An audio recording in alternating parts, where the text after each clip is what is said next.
Partai Masyumi, Majelis Syuro Muslimin Indonesia, adalah salah satu partai politik paling berpengaruh dalam sejarah awal Republik Indonesia.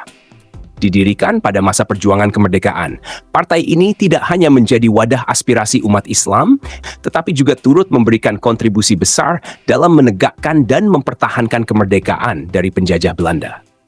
Namun, meskipun jasanya besar dan perannya sentral dalam masa transisi Indonesia menuju negara merdeka, Presiden Soekarno justru membubarkan Masyumi pada tahun 1960. Langkah ini memunculkan pertanyaan besar dalam perjalanan sejarah politik Indonesia. Mengapa partai yang begitu berjasa justru harus dibubarkan oleh pemimpin bangsa yang sama-sama memperjuangkan kemerdekaan? Untuk memahami hal ini, kita harus menengok lebih dulu ke latar belakang berdirinya Masyumi, kiprahnya dalam masa perjuangan kemerdekaan, aliran politik yang dianut, dinamika internal maupun eksternal partai, serta situasi politik nasional pada dekade 1990-an yang menjadi panggung utama dari drama pembubaran ini. Latar belakang berdirinya Masyumi tidak bisa dilepaskan dari kebutuhan untuk menyatukan suara umat Islam Indonesia dalam satu kekuatan politik yang terorganisasi.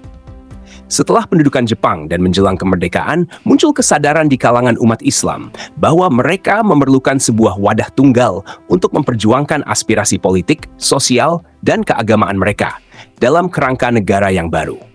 Maka, pada tanggal 7 November 1945, hanya beberapa bulan setelah proklamasi kemerdekaan, Masyumi resmi didirikan di Yogyakarta. Pendirian ini merupakan hasil rekonsiliasi dan penyatuan dari berbagai organisasi Islam seperti Muhammadiyah, Nahdlatul Ulama, Persatuan Islam, Persis, dan lainnya. Partai ini dengan cepat menjadi kekuatan politik besar. Tokoh-tokoh seperti Muhammad Natsir, Syafruddin Prawiranegara, Prawoto Mangkusasmito, dan Abdul Wahid Hasyim muncul sebagai pemimpin nasional yang memiliki wawasan keislaman yang kuat dan komitmen terhadap demokrasi.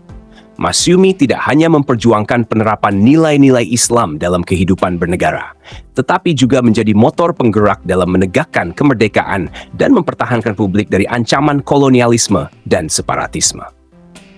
Salah satu kontribusi besar Masyumi dalam mempertahankan kemerdekaan adalah melalui Dewan Pertahanan Nasional, serta keterlibatan anggotanya dalam pemerintahan darurat Republik Indonesia.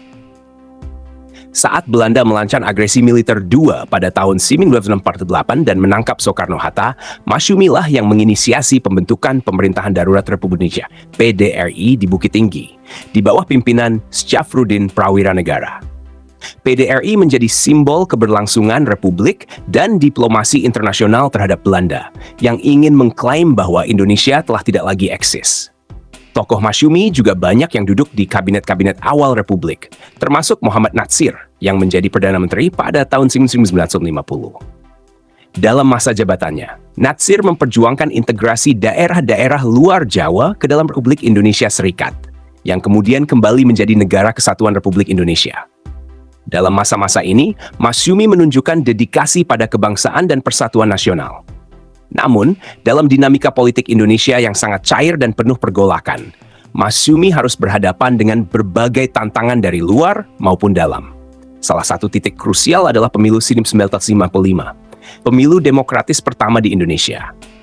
Dalam pemilu itu, Masyumi keluar sebagai salah satu dari 4 partai besar bersama PNI, NU, dan PKI. Masyumi menempati urutan kedua dalam pemilihan legislatif dengan basis dukungan kuat di Sumatera dan Indonesia bagian timur. Hasil ini menunjukkan bahwa Masyumi adalah representasi kuat umat Islam dalam sistem demokrasi Indonesia. Namun, kemenangan politik ini justru membawa konsekuensi tersendiri. Persaingan antar partai menjadi sangat tajam, terutama antara Masyumi dan PNI, serta antara Masyumi dan PKI. Dalam perjalanannya, konflik ideologis mulai muncul secara lebih terbuka. Masyumi yang menganut paham Islam modernis berseberangan dengan PNI yang sekuler nasionalis dan semakin menegang hubungannya dengan PKI yang menganut komunisme. Masyumi menjadi oposisi keras terhadap dominasi PKI dalam kehidupan politik nasional. Partai ini melihat komunisme sebagai ancaman terhadap akidah umat Islam dan keberlangsungan negara Pancasila. Masyumi juga menolak konsep demokrasi terpimpin yang mulai didorong oleh Presiden Soekarno pada akhir 1950-an. Bagi Masyumi, demokrasi terpimpin merupakan jalan menuju otoritarianisme dan bertentangan dengan semangat demokrasi konstitusional yang diperjuangkan sejak awal kemerdekaan. Situasi makin memburuk ketika sejumlah tokoh penting Masyumi, termasuk Muhammad Natsir, Syafruddin Prawiranegara, dan Burhanuddin Harahap, terlibat atau diduga terlibat dalam pemberontakan RRI, Pemerintahan Revolusioner Republik Indonesia, pada tahun 1958. PRRI merupakan gerakan bersenjata di Sumatera yang menolak kebijakan sentralisasi pemerintah pusat di Jakarta yang dianggap tidak adil terhadap daerah-daerah. Walaupun PRRI tidak sepenuhnya bisa disederhanakan sebagai pemberontakan separatis, karena sebagian besar pemimpinnya justru ingin menyelamatkan republik dari otoritarianisme, keterlibatan tokoh-tokoh Masyumi membuat posisi partai ini menjadi sangat rawan. Presiden Soekarno memandang keterlibatan tokoh-tokoh Masyumi dalam PRRI sebagai bentuk pengkhianatan terhadap negara. Bagi Soekarno, ini adalah alasan cukup untuk mengambil tindakan tegas. Maka pada tanggal 12 Agustus 1960, dengan dalih keamanan nasional dan kesatuan negara, Presiden Soekarno secara resmi membubarkan Partai Masyumi. Keputusan ini disambut dengan kecaman dari berbagai pihak, tetapi dalam iklim politik yang semakin mengarah ke sentralisasi kekuasaan dan pembungkaman oposisi, suara-suara penentangan tidak memiliki ruang untuk berkembang. Dari sudut pandang Soekarno, pembubaran Masyumi adalah langkah strategis untuk mengeliminasi kekuatan politik yang dianggap menghambat proyek besar demokrasi terpimpin. Soekarno ingin membangun sistem politik yang tidak lagi diwarnai oleh perbedaan ideologis yang tajam. Dan karenanya, partai-partai besar yang memiliki agenda berbeda dengan garis resmi pemerintah harus disingkirkan.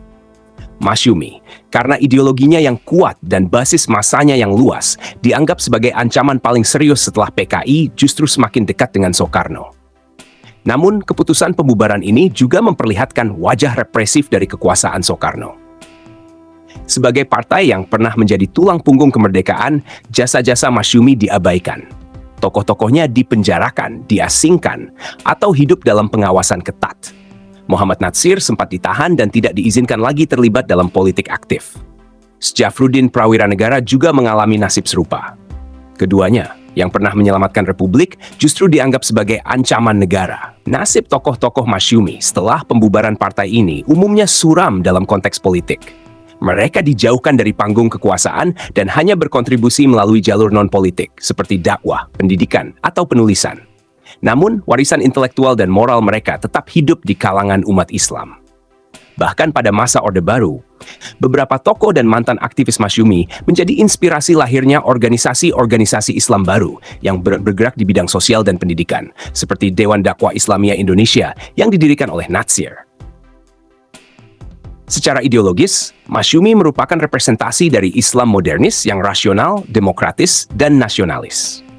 Mereka memperjuangkan penerapan syariat Islam dalam kerangka negara hukum, bukan dalam bentuk teokrasi.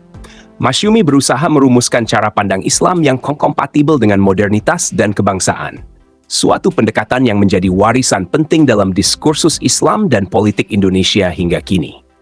Potensi bahaya Masyumi yang sering dikemukakan oleh lawan-lawan politiknya sebenarnya lebih bersifat politis daripada substansial. Kekhawatiran akan negara Islam yang dikaitkan dengan Masyumi seringkali dilebih-lebihkan oleh kelompok sekuler dan PKI. Padahal dalam praktiknya, Masyumi justru memperjuangkan Islam dalam konteks demokrasi. Dalam debat-debat konstituante, Masyumi tidak memaksakan formalisasi syariat secara sepihak, melainkan berdialog secara rasional dan demokratis dengan partai-partai lain.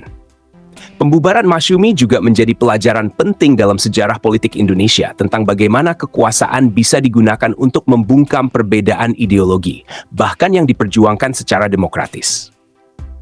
Langkah Soekarno, meskipun saat itu dianggap sebagai upaya menjaga stabilitas, pada akhirnya turut mempercepat lahirnya otoritarianisme yang justru membuka jalan bagi krisis politik nasional hingga jatuhnya Orde Lama. Setelah jatuhnya Soekarno dan naiknya Soeharto, muncul harapan agar Masyumi bisa dihidupkan kembali. Namun, rezim Orde Baru justru melarang pembentukan partai berbasis agama, termasuk upaya mendirikan kembali Masyumi. Para mantan tokohnya tetap terpinggirkan secara politik. Meskipun demikian, gagasan-gagasan Masyumi tentang Islam dan demokrasi tetap menjadi inspirasi bagi banyak kalangan, termasuk dalam pembentukan partai-partai Islam di era reformasi seperti Partai Bulan Bintang, PB, yang mengklaim sebagai penerus Masyumi. Dalam retrospeksi sejarah, keputusan Soekarno membubarkan Masyumi adalah salah satu titik gelap dalam demokrasi Indonesia. Sebuah partai dengan rekam jejak panjang dalam memperjuangkan kemerdekaan, dalam menegakkan demokrasi, dan dalam menjaga moralitas politik, justru menjadi korban dari ketakutan akan oposisi. Sebuah ironi besar dalam sejarah bangsa ini, bahwa di tengah upaya merawat persatuan, suara yang berbeda justru dibungkam. Warisan Masyumi, meskipun tidak lagi hadir sebagai institusi politik, tetap hidup dalam semangat perjuangan umat Islam Indonesia yang ingin meraih kemajuan tanpa meninggalkan akarnya.